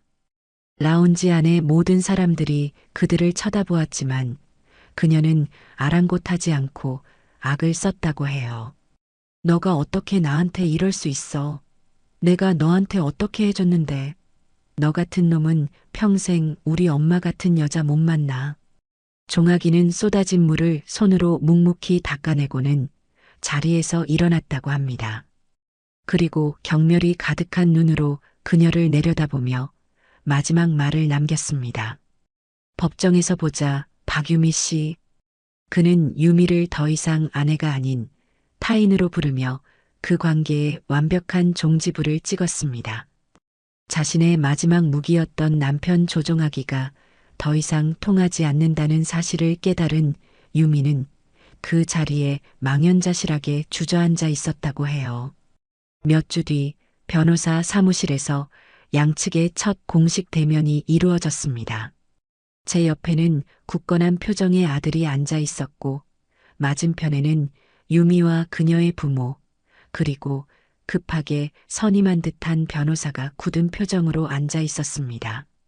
그들은 애써 교양 있고 여유로운 척했지만 불안감에 다리를 떨거나 입술을 깨무는 모습까지는 감추지 못했습니다. 먼저 입을 연 것은 상대 측 변호사였습니다. 그는 온갖 법률 용어를 섞어가며 제가 아들 부부의 삶을 지배하려 한 괴물 시어머니였다고 주장했습니다. 제가 집에 무단으로 침입해 수천만 원 상당의 재산을 파손한 것은 명백한 범죄 행위이며 이로 인해 유약한 며느리 유미 씨가 받은 정신적 충격은 이루 말할 수 없다고 열변을 토했습니다. 그러므로 이 파탄의 책임은 전적으로 제게 있으며 유미는 재산의 절반과 막대한 액수의 위자료를 받아야 마땅하다고 주장했습니다. 그들의 뻔뻔한 주장에 기가 막혔지만 제 변호사는 조용히 저를 제지하며 나섰습니다. 그는 여유로운 미소까지 지으며 준비해온 노트북을 열어 회의실 스크린에 연결했습니다. 상대 측 변호사님의 소설 잘 들었습니다. 이제부터는 소설이 아닌 사실에 대해 이야기해 보겠습니다. 첫 번째로 스크린에 뜬 것은 제 뺨이 시퍼렇게 멍들었던 날의 사진과 상해 진단서였습니다. 변호사님께서 말씀하신 가녀리고 유약한 며느리가 자신을 낳아준 부모와 다름없는 시어머니의 얼굴에 손을 댄 흔적입니다. 어른의 얼굴에 손을 댄다는 행위가 우리 사회에서 어떤 의미를 갖는지는 굳이 법 조항을 들춰보지 않아도 아실 겁니다. 모든 사건의 발단은 바로 그 용납할 수 없는 손찌검이었습니다. 변호사의 날카로운 비유에 상대 측 변호사의 얼굴이 딱딱하게 굳었습니다. 하지만 진짜 공격은 이제부터였습니다. 다음 화면에는 제가 1,000만 원을 송금한 계좌 이체 내역과 바로 그 다음 날 유미의 SNS에 올라온 하와이 가족 사진이 나란히 띄워졌습니다. 자, 보시죠. 10월 14일 오전 9시 15분 박순자 여사님께서 어머니 수술비 명목으로 1,000만 원을 송금하셨습니다. 그리고 바로 다음 날 피고 박유미 씨와 그 가족들이 하와이 호놀룰루 공항에서 찍은 사진입니다. 엄마 케유 기념 가족여행이라는 해시태그까지 달려 있군요. 아파서 수술대에 올랐다는 분이 하루 만에 태평양을 건너는 기적을 행하셨습니다. 이래도 사기가 아니라고 주장하시겠습니까? 회의실에는 얼음 같은 정적이 흘렀습니다. 사돈어른은 헉하고 숨을 삼켰고 사부인은 손부채질을 하기 시작했습니다. 마지막으로 변호사는 경찰서에서 발부받은 사건 접수증을 화면에 띄웠습니다. 이것은 박순자 여사님 명의의 차량을 피고의 아버님께서 무단으로 상습 사용한 것에 대한 횡령 혐의 고소장입니다. 저희는 오늘 이 자리에서 합의가 이루어지지 않을 경우 이 모든 증거를 첨부하여 형사소송을 즉시 진행할 것입니다. 상황은 완벽하게 끝났습니다. 상대 측 변호사는 식은땀을 흘리며 더 이상 아무 말도 하지 못했습니다. 그는 자신의 의뢰인들이 얼마나 엄청난 거짓말을 했는지 그제야 깨달은 듯 보였습니다. 잠시 후 그는 다급하게 휴정을 요청했고 그들은 회의실 구석에 모여 한참 동안이나 격렬하게 언쟁을 벌였습니다. 다시 시작된 회의에서 그들의 태도는 180도 바뀌어 있었습니다. 그들은 모든 것을 오해와 실수였다고 둘러대며 어떻게든 원만하게 해결하고 싶다고 읍소하기 시작했습니다. 제 변호사는 그들의 말을 자르고 저희의 요구 조건을 통보했습니다. 금전적인 기망 행위와 인륜을 저버린 행위, 이 두 가지 중대한 사안에 대한 형사상 책임을 더는 묻지 않는 조건으로 편취한 1,000만 원에 대한 원금 및법정 이자, 그리고 제 정신적 피해 보상에 대한 위자료를 합친 금액을 일시불로 지급하라는 것이었습니다. 그리고 마지막으로 유미와 그녀의 아버지가 직접 제게 고개를 숙여 사과하라는 조건을 덧붙였습니다. 결국 그들은 모든 조건을 받아들였습니다. 사돈어른은 자리에서 일어나 고개를 숙인 채 모기만 한 목소리로 죄송하게 됐습니다라고 중얼거렸습니다. 저는 그의 사과를 받는 대신 그의 눈을 똑바로 쳐다보며 말했습니다. 당신들이 내게 한 짓은 죄송하다는 말 한마디로 덮을 수 있는 일이 아닙니다. 평생 당신들이 저지른 죄의 대가를 곱씹으며 사십시오. 그렇게 모든 것이 끝났습니다. 유미는 이혼 서류에 도장을 찍었고 재산은 단 한 푼도 받지 못한 채 오히려 막대한 빚을 지고 제 인생에서 사라졌습니다. 그들이 그토록 자랑하던 강남의 빌라는 위자료를 마련하기 위해 금매로 팔렸고 동네에 흉흉한 소문이 퍼지자 야반도주하듯 이사를 갔다고 들었습니다. 무례의 대가는 이토록 참혹하고 비쌌으며 그들은 그들이 저지른 모든 행동의 값을 남김없이 치러야만 했습니다. 모든 법적 절차가 마무리되고 유미와 그 가족의 이름이 제 인생에서 완벽하게 먹물로 지워진 후 몇 달의 시간이 흘렀습니다. 집안을 미친 듯이 휘감던 폭풍은 잦아들었지만 그 자리에는 깊은 상처의 흔적과 어색한 적막만이 감돌았어요. 종아기는 이전보다 말이 없어졌고 텅 빈 눈으로 허공을 보는 날이 많아졌습니다. 아들은 매일같이 제게 죄송하다고 자신이 죽을 죄를 지었다고 말했지만 저는 껍데기만 남은 듯한 아들의 모습이 더 안쓰럽고 마음 아팠습니다. 이긴 것은 분명한데 우리는 아무것도 얻은 것 없이 폐허 위에 서 있는 것만 같았습니다. 이대로는 안 되겠다 싶었어요. 이 집을, 우리의 삶을 짓누르는 무거운 공기를 털어내야만 했습니다. 어느 날 저녁 밥을 깨작거리는 아들에게 제가 먼저 말을 건넸습니다. 종아가, 우리 며칠만 어디 좀 다녀올까? 바람이라도 쐬고 오자. 엄마가 그동안 시장 일만 하느라 너랑 단둘이 여행 한번 가본 적이 없구나. 아들은 잠시 망설이는 듯 보였습니다. 자신의 죄책감 때문에 저와 단둘이 있는 시간을 감당하기 어려워하는 기색이 역력했죠.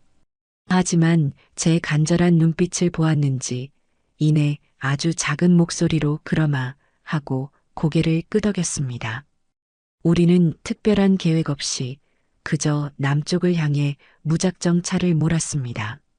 며칠간 가게 문은 닫기로 했어요.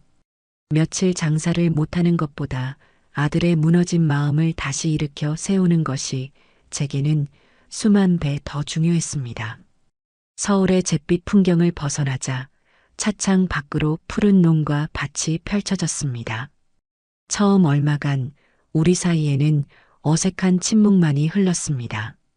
하지만 시간이 지나고 차가 남쪽으로 향할수록 아들은 아주 조금씩 입을 열기 시작했습니다. 그날의 날씨에 대해, 라디오에서 흘러나오는 노래에 대해.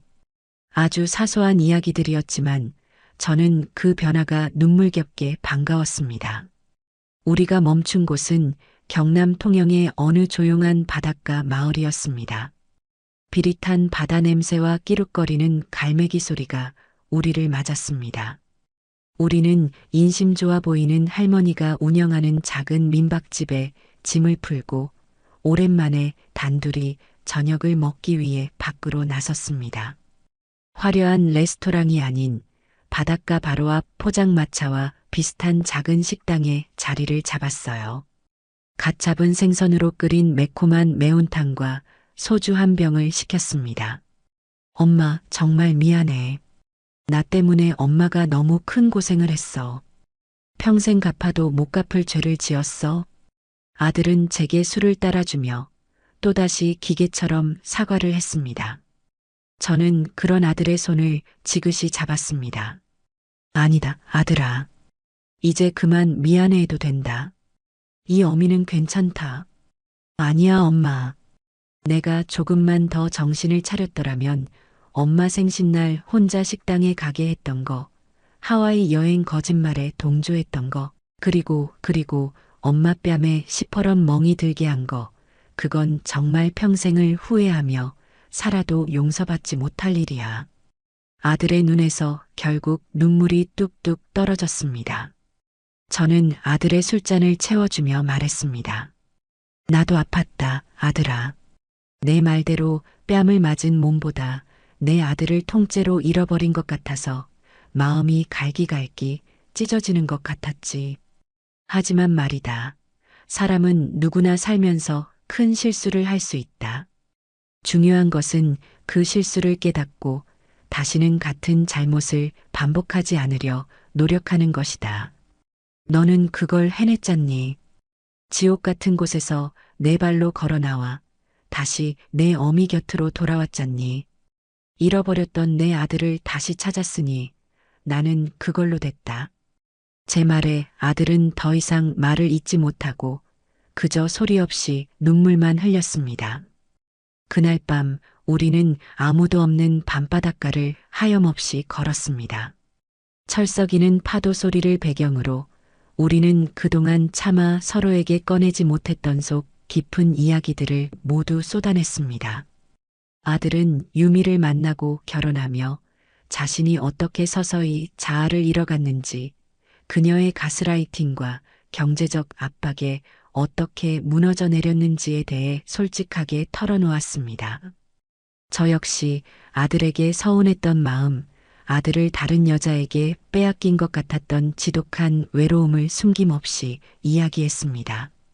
파도는 우리의 아픈 기억들을 하얀 포말 속으로 끌어안아 주었고, 밤바람은 우리의 상처를 부드럽게 어루만져 주었습니다. 한참을 걷던 아들이 멈춰서서 저를 보며 말했습니다. 엄마, 그때 저는 제정신이 아니었어요. 제 인생의 주인이 제가 아니었죠. 이제는 알아요. 돈이나 명예가 아니라 가족과 제 자신을 지키는 것이 무엇보다 소중하다는 거요. 다시는 제 자신을, 그리고 엄마를 잃어버리는 일은 없을 거예요. 아들의 진심 어린 다짐에 저는 그저 말없이 웃으며 아들의 등을 두드려 주었습니다. 우리의 길고 길었던 상처는 그렇게 통영의 밤바다에서 서서히 아물어가고 있었습니다. 서울로 돌아온 뒤 제 삶에도, 그리고 아들의 삶에도 작은 변화들이 생겼습니다. 가장 먼저 한 일은 그 문제의 독일제 자동차를 파는 것이었습니다. 그 차는 제게는 탐욕과 불행, 모욕의 상징이었고, 보기만 해도 지난날의 끔찍했던 기억이 되살아나 숨이 막혔기 때문입니다. 중고차 매매상에게 차를 넘기고 그 차가 제 시야에서 완전히 사라지던 날, 저는 마치 제 어깨를 짓누르던 거대한 바위덩어리가 사라지는 듯한 해방감을 느꼈습니다. 차를 처분하고 유민혜에게서 돌려받은 돈까지 합쳐지니 제 통장에는 평생 구경도 못 해본 거액이 찍혀 있었습니다. 저는 며칠 밤낮을 그 통장을 들여다보며 깊은 고민에 빠졌습니다. 이 돈은 누군가의 눈물과 고통, 그리고 탐욕이 뒤엉킨 돈이었습니다. 이 돈 때문에 제 아들은 영혼을 잃었고 저는 뺨을 맞았습니다. 이 더러운 과거를 가진 돈을 어떻게 써야 그 과거를 깨끗하게 씻어내고 진정으로 값지게 만들 수 있을까? 답을 찾지 못한 채 시간만 흘러갔습니다. 그러던 어느 날이었습니다. 시장에서 좌판을 정리하는데 맞은편 채소가게 딸인 민서가 가게 구석에 쪼그려 앉아 숙제를 하는 모습이 눈에 들어왔습니다.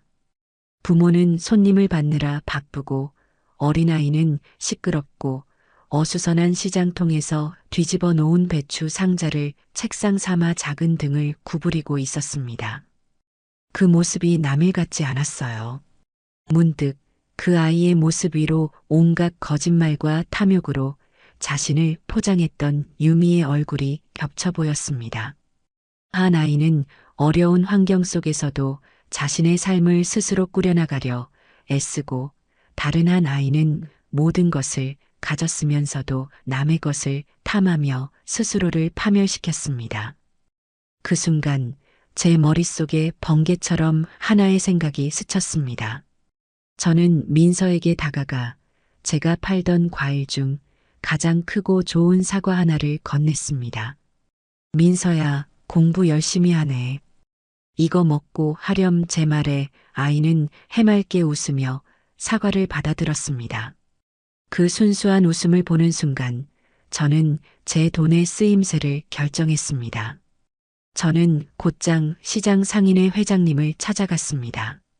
그리고 제 계획을 말씀드렸어요.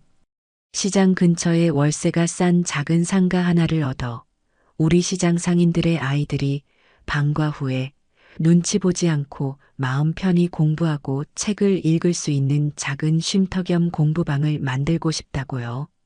자동차를 판 돈과 위자료로 받은 돈을 그 보증금과 운영비에 쓰고 싶다고 말했습니다.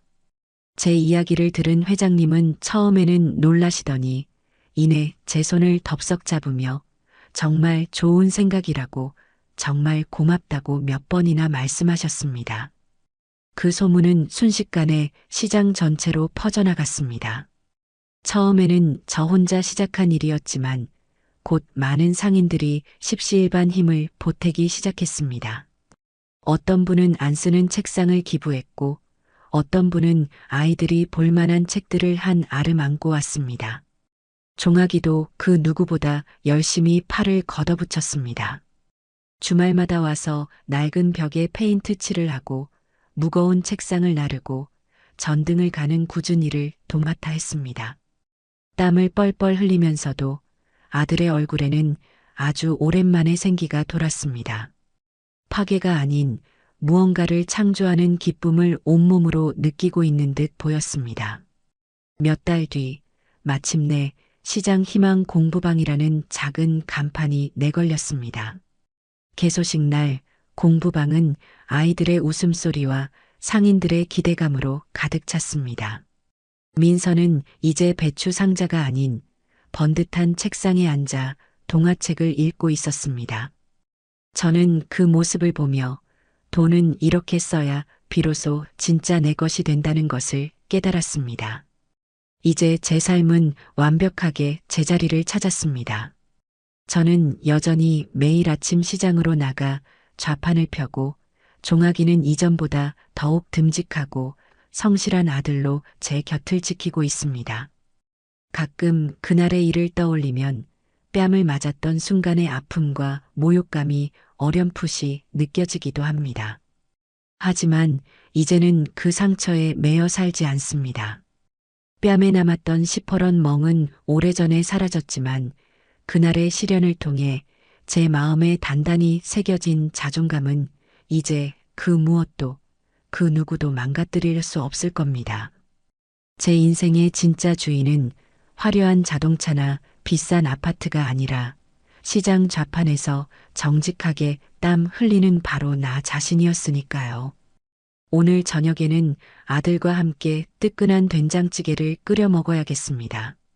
소박하지만 세상 그 무엇과도 바꿀 수 없는 완벽한 행복입니다.